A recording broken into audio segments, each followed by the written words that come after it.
Kapigiya. So, ayun. Walang ya.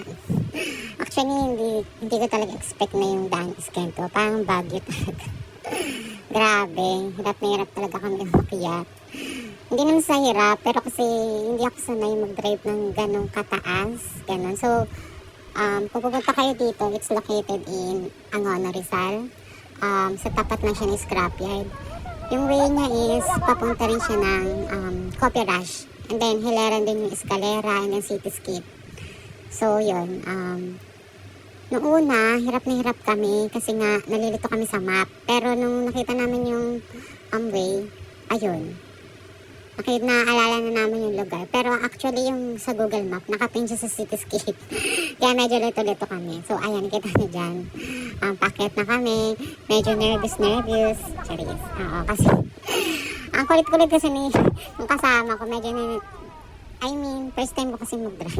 Ang ganyang kataas. Parang bundok. As in, bundok talaga kasi sa Angono. Pag napuntahan nyo itong lugar na to, as in, masabi nyo talagang Baguio Pills. Ganon. Kasi ako nakapunta na akong Tagaytay and masasabi ko na hindi naman ganito katarik yung daan. So, pang Baguio talaga tong Angono na to, Diyos ko. And also, pag pumupunta kasi kami dito, kunyari magko-cooperate kami, ganyan, hindi ako yung nagdadrive.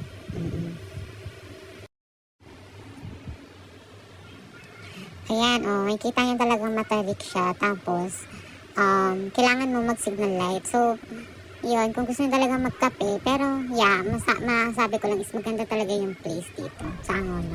Baguio Pills talaga. And then, pakita ko sa inyo yung Kapigiya. Once na nandun na kami.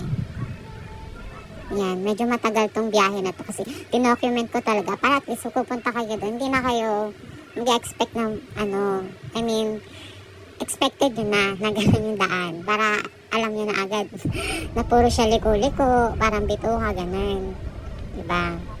Ayan, ang dami ng So, ako nagsisignal light ako dyan para sa mga darating. Mga papunta, para alam nila. So, ayan, malapit na kami. Ayan na yun. Actually, yan na yun. Malapit na yan. Yan. Ayan, nakita nyo may mga ilaw-ilaw. Hindi ayan yun. Cityscape yan. So, it's a prank din kami dyan. Kasi nga, pagdating namin malapit na doon, akala namin yun na, pero nakapintal sa Google Map, mali pala yun. So, yun, nanghingi na lang kami ng kay Manong, ng direction kung saan papunta kasi nakakalito talaga doon.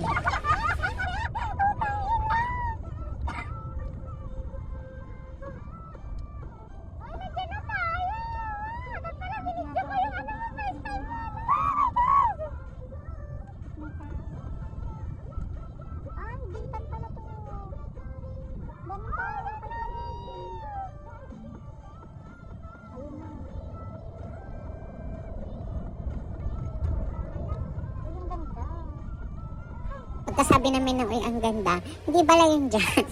So, ayan, nakapag na talaga kami. Tapos pumasok kami sa loob. Actually dyan, pagpasok nyo sa may gate, may guard dyan. Tapos tatanungin saan kung pupunta. So, nanghihingi sila ng ID, guys. So, yan, mag-prepare na kayo ng ID. Pero kami kasi dyan lang sa Kapigiya. So, nagpunta kami ng ID. And then paglabas, kukunin nila yung resibo. Kaya, be careful, huwag nyo iwawala yung resibo. Kasi 200 din yun pag wala kayong resibo. So, ayan, pagpasok nyo, ayan naman kita nyo sa loob. Maganda talaga siya, actually. Pang siya siguro pang chill-chill talaga. Kunyari, medyo nalulungkot ka, gusto mo ng, alone time, ganyan. Sama-sama mo yung friend mo. Diyan kayo. Na kayo magpunta. So, pagpasok nyo pa lang, makita nyo na agad yung, counter. Diyan kayo order, ha. Wala ditong, pupuntang waiter. Diyan talaga kayo order.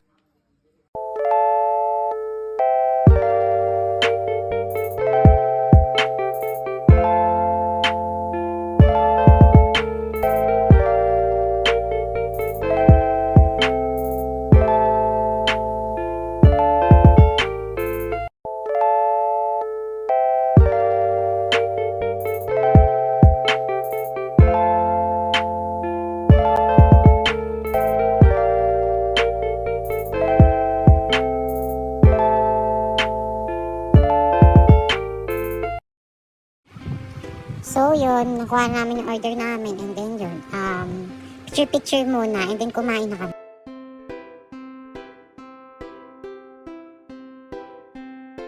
Sa food, masasabi ko siguro ang rate nito sa akin is 9/10. And then also yung kape nila dito, hindi sila matamis magtimpla ng kape, which is maganda din naman, good, lalo na sa mga may diabetes. Charis. And then after namin kumain, yan, picture-picture ulit. Kasi maganda dito, may overlooking sila doon sa may gilid ng kapigiya, kaya pwede kayo pumunta doon. Tapos itignan nyo na lang yung overlook. Ang ganda talaga as in, paggabi. Ay, may kita mo dyan, no? Pero kung magpipicture kayo, doon kayo sa harap. Kasi doon, medyo mataas, elevated yung lugar. Kaya kitang-kita mo yung Makati and Pasig. Pero yun, ganyan siya. Siguro, din, pag may mga magde-date, dyan nyo na lang din dalhin. Kasi tahimik yung place niya, as in, hindi siya crowded. Kaya maganda puntahan. Tahimik. And then, picture-picture ulit kami. Ayan. Yung mga beshies. Ayan. Ayan, yung kapikiya sa unahan, maganda talaga siya as in. And then, may nakalimutan kasi kami puntahan. Ito yung sa may taas pala. So, pagdating mo sa taas, maganda siya for private events. Ayan. Kunyari, family events, ganyan. Gusto nyo kumain. Doon kayo, at ang friend ko, pack, pause, pack, kabog, diba? Pack na pack yan. So, yan. Pag-akyat nyo sa taas, yan, yan. Ang ganda niya talaga. Pang family talaga siya, ganun. Yan, may celebration, ganyan. Gusto nyo kumain dyan. Ang ganda dyan. Yan. Overlooking din dun sa taas. Maganda talaga dun. Bali taas siya nung counter or cashier ba yun? Basta yung ganun. And then, at last, lagi ang tinitingnan ko talaga pag pupunta sa ganito yung CR. So, 10 out of 10 sila sa akin. Or, pwede nga 20/10 eh. Malinis talaga ng CR as in.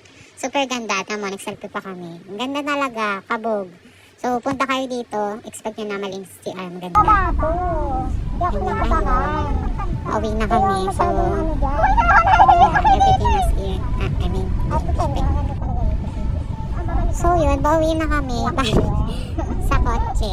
Nag-uusap-usap kami kung babalik pa ba. Ganun. Kasi grabe talaga yung daan. Pero yung sulit naman yung pagpunta as in. Lang talaga to, charge to experience. Pero ang ganda talaga, lalo na yung view, kitang-kita niya mga ilaw. Ganyan doon, para talaga siyang Baguio kasi tanaw mo lahat. Ang ganda niya. And then yan, uuwi na kami kasi yung mga curfew, yung iba dyan, gano'n. And then, yung mga friend is kailangan natin, magpahinga, pagod na kasi. Napagod talaga kasi ako. Kapag piga sa gas, ganun pati sa break. Kaya maaga kami na uwi. So, yan. So, abangan nyo yung susunod na video namin for another cafe review. So, yun. Thank you very much and bye-bye.